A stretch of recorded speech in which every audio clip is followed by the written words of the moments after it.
Joining me now, Judge Michael Muksasey, former Attorney General under President George W. Bush. Good to have you here this evening. You know, I want to go back to the topic that I brought up in the intro with regard to Michael Flynn and the judge.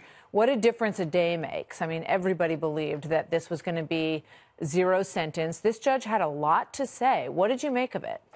What I made of it was that it was just bizarre in my experience. I've never... there was only one judge that I ever saw do things like that, and he was in the Southern District of New York and was known to be off his rocker. Judges are generally restrained in their comments. Generally, they don't take on either defendants or lawyers in that fashion because it's not a fair fight, and everybody knows that instinctively. He suggested that Flynn was guilty of treason and then backed off that. He suggested that he was an unregistered agent while in the White House, backed off that. Those are two facts that he just simply was wrong on when he was berating him, which seems very unusual. I just want to mention that we just got some information that Michael Flynn has been asked to surrender his passport and not to leave the area of a 50-mile circumference around Washington, D.C. Your thoughts on that? That's the kind of precaution that's usually taken with somebody who's a risk of flight. And I don't know whether that was done at the behest of the government or simply by the judge spontaneously. But again, it suggests an over-the-top approach to this case. Look, Michael Flynn pleaded guilty to making a false statement to the FBI. Serious crime. But let's put it in proportion. The agents to whom he made that statement knew the truth. They weren't misled. The damage that resulted from it was nil.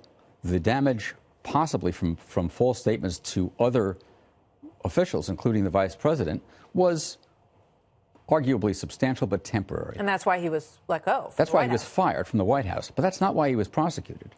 The crime for which he was prosecuted was the false statements to the agents. He was not prosecuted for anything having to do with Turkey. And it would be really questionable whether the judge could take that into account as related conduct on a sentence. So the reason for bringing that up, frankly, mystifies me. What about what was revealed in terms of Michael Flynn's discussions with the Russian ambassador and his relationship with this entity in Turkey? It is... and I think it's kind of a dirty secret of Washington that a lot of people get paid by foreign governments. They're supposed to register as a foreign agent in order to be above board about that. But apparently the rules are a little bit squishy about what means you have to register and what means you don't have to register. I think that getting paid by Turkey to have conversations with people in the government is lobbying. And yes, you have to register for that. But it's a far cry from that to say that he was a foreign agent in the White House when that relationship stopped beforehand. And it's also not the crime for which he was being prosecuted. If they were going to prosecute him for that, they could have. I can't help wondering if this judge was unhappy with the press, unhappy with the suggestion that he was absolutely going to give him zero time no matter what. He's a federal judge. He has the right to evaluate this. The president tweeted this morning this: "Good luck today in court, General Flynn. Will be interesting to see what he has to say despite tremendous pressure being put on him about Russian collusion in our great and obviously highly successful political campaign. No collusion," from the president. Was that a bad move?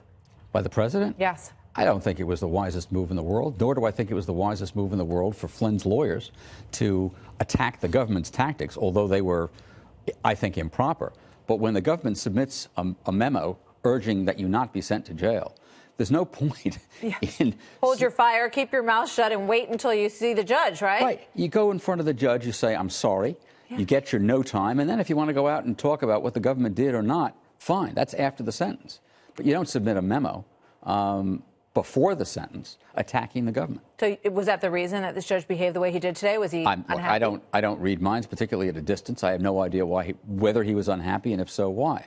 But I think that what he said in court was way beyond what judges normally do. Judge Muksasey, thank you. Good to see you tonight.